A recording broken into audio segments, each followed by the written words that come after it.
My dear Pisces, not every connection in your life is created equal, and you have felt that difference more completely than almost anyone, because you do not experience people in half measures. When someone matters to you, they matter all the way. You carry them with you. You feel what they feel before they have said a word. You show up for people in ways that are so natural to you that you sometimes forget not everyone operates this way. And then you find out, usually at some cost, that they do not. That the care you extended so freely was not something the other person knew how to receive, or return, or even fully recognize. That particular lesson has visited you more than once. And what you have learned from it, if you have been paying attention, is not to care less. It is to care more wisely. To understand that your gift for empathy, your depth of feeling, your willingness to enter someone else's experience fully, those are not liabilities. They are extraordinary, but they belong with people who are built to honor them. You are a mutable water sign, ruled by Jupiter in traditional astrology and associated with Neptune in modern astrology. That combination of mutability and Neptunian attunement means you adapt easily and feel deeply, sometimes so deeply that you lose the thread back to yourself. The people who are right for you do not ask you to stop feeling. They give you somewhere safe to put it. Understanding who those people tend to be is not about protecting yourself from everyone else. It is about recognizing the ones who are already doing right by you and understanding why. So let's talk about the 3 signs that tend to show up for you in that specific way and why those pairings hold up over time. The first sign worth understanding is Cancer. And if you have a close Cancer in your life, you probably already feel the quality of safety that comes with them in a way that is difficult to put into words, but impossible to mistake. Cancer is a cardinal water sign, ruled by the moon, associated with emotional memory, nurturing, and a fierce, quiet protectiveness of the people they have chosen. Both of you are water, which means both of you feel first and think second. Both of you carry your experiences in your body long after other signs have moved on. And both of you are capable of a care that is not transactional, not measured, not offered with an eye toward what comes back. You give because it is who you are. Cancer gives for the same reason. That shared language of unconditional care is the foundation of why this pairing works so deeply and so consistently. Here is the specific texture of what makes it work. You are mutable, which means you flow. You adapt to the people around you, sometimes so completely that you lose track of where you end and they begin. Cancer is cardinal, which means they initiate. They create the container. They build the home, literal or figurative, and they make sure it is warm before anyone else arrives. For you, Pisces, someone who creates a safe structure without requiring you to perform or explain yourself, that is one of the most nourishing things a relationship can offer. Picture an evening at Cancer's place. Nothing is planned. You arrived feeling vaguely unmoored, the way you sometimes do when the world has been too loud for too long. You did not say that. You did not have to. Cancer had already put something warm on the stove and turned the lights down and created a space that somehow matched exactly what you needed without a word being exchanged. That attunement of being cared for without having to ask or explain is something Cancer offers you with a naturalness that still surprises you every time. Over time, this pairing tends to build a relationship that functions as a genuine refuge for both people. You offer Cancer the deep emotional validation they sometimes cannot find elsewhere. You feel what they feel and you reflect it back with a tenderness that Cancer finds profoundly reassuring. Cancer offers you structure and consistency. They are the ground beneath the water. What you teach each other, quietly and over time, is that being known completely is not something to be afraid of. Here is how to deepen this connection. Let Cancer take care of you without deflecting it. Your instinct, when someone focuses care on you, is often to redirect it back to them. You are more comfortable giving than receiving.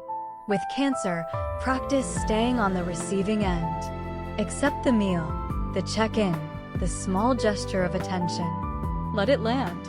Cancer feels most connected when their care is accepted, not redirected.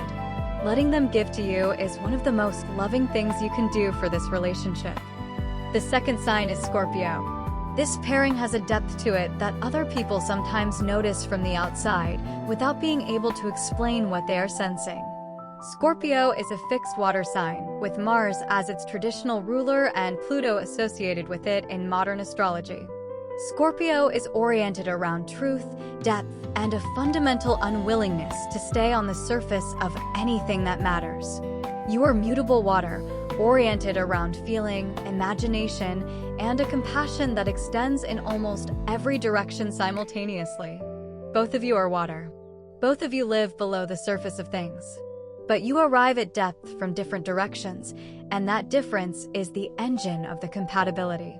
You feel your way to what is true. Scorpio thinks and observes their way to what is true. You come from empathy. They come from perception. But you are both looking beneath the performance, beneath the social management, beneath the version of a person that gets presented to the world. And when two people who both look that closely find each other, there is a recognition that is almost immediate. Picture a conversation that moved past the ordinary without either of you deciding to take it there.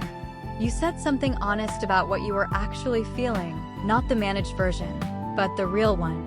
And Scorpio did not react to it, did not analyze it, did not offer advice. They just held it, quietly and completely. And in that holding, you felt something that is rare for you. The specific relief of being felt by someone without being absorbed or overwhelmed by them. Scorpio has a containment that you often lack. They receive your depth without losing themselves in it. That quality is genuinely unusual, and you recognize it immediately when you encounter it. Over time, this pairing tends to build a bond that is intensely private and intensely loyal. Neither of you shares what belongs to the other. Both of you take the relationship seriously in a way that shows not through grand gestures, but through consistent, careful presence. Scorpio teaches you that having a boundary does not make you less compassionate. It makes your compassion sustainable. You teach Scorpio that vulnerability, offered in the right space, is not exposure. It is connection. Here is what you can do to strengthen this bond. When something is bothering you, say it to Scorpio before you have fully processed it. Your instinct is to wait until you have sorted your feelings into something presentable. Scorpio does not need the presentable version. They want the real one. Trusting them with the unfinished feeling, the one still in process, is the specific act of trust that opens this relationship to its deepest level. Scorpio responds to that kind of honesty with a loyalty that is almost permanent. The third sign is Taurus. This one might feel unexpected at first, because Taurus is earth and you are water, and on the surface those two orientations can seem quite different. Taurus is a fixed earth sign, ruled by Venus, associated with stability, sensory pleasure, and a grounded, unshakable loyalty to the people they have chosen. You are mutable water, associated with Neptune, flowing, feeling, dreaming, and sometimes struggling to find solid ground beneath you. And that last part is the key to why this pairing works as well as it does. Because Taurus is solid ground. They're the most reliably present, reliably consistent, reliably their sign in the Zodiac. And for you, Pisces, someone who simply stays, who does not drift, does not disappear, does not suddenly change the terms of the relationship without notice, that is not a small thing. It is everything. Here is the specific dynamic worth understanding. You can lose yourself in people. It is one of your most beautiful qualities and one of your most challenging ones. Your empathy is so fluid that it can carry you into someone else's world completely, and sometimes you surface later wondering where you went. Taurus does not ask you to do that. Taurus is so firmly themselves that being around them actually helps you locate yourself. Their solidity is not rigidity. It is rootedness.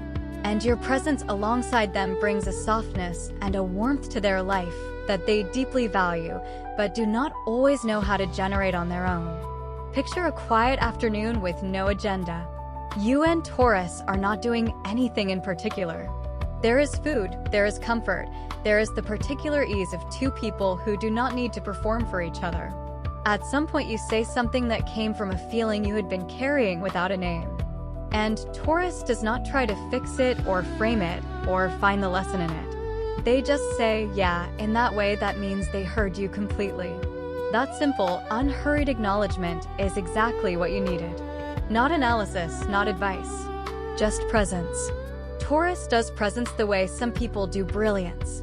Effortlessly and without realizing how rare it is. Over time, this pairing tends to build a relationship that is warm, unhurried, and quietly sustaining. You bring imagination and emotional color to Taurus's life. They bring you back to the physical world when you have drifted too far into your own. Both of you are sensory in your own way, you through feeling, Taurus through the physical senses. Together, you tend to create an environment that feels genuinely good to be inside. Taurus teaches you that the present moment has its own completeness and does not always need to mean something larger. You teach Taurus that feeling things fully, rather than simply enduring them, is not weakness. It is a form of being alive. Here's the move to deepen this connection. Suggest something simple and physical that you can do together. Cook a meal, take a walk, visit a place that feels good to be in. Taurus connects through shared physical experience more than through conversation. You tend to lead with words and feeling. In this relationship, let the shared experience carry the weight. Side by side, doing something ordinary is where Taurus feels closest to the people they love. Show up in that space and let the closeness follow naturally. So there they are. Cancer, Scorpio, Taurus. 3 very different relationships, each one meeting a different part of who you are. With Cancer, it is the rare warmth of someone who creates safety without being asked and cares for you without conditions. With Scorpio, it is the profound relief of someone who receives your full depth without flinching and holds it with genuine care. And with Taurus, it is the quietly extraordinary experience of someone whose steadiness helps you find your own ground when the world has been too much. Which of these 3 resonated most deeply with you? Was there a face that came to mind immediately? Someone who has been showing up for you in one of these ways for longer than you have had words for it? I would genuinely love to hear about it. Drop it in the comments. Sometimes the most healing thing is simply recognizing what has been true all along. If this resonated with you, I am so glad you found it, and I would love to have you stay. Don't forget to like and subscribe. Have a blessed day.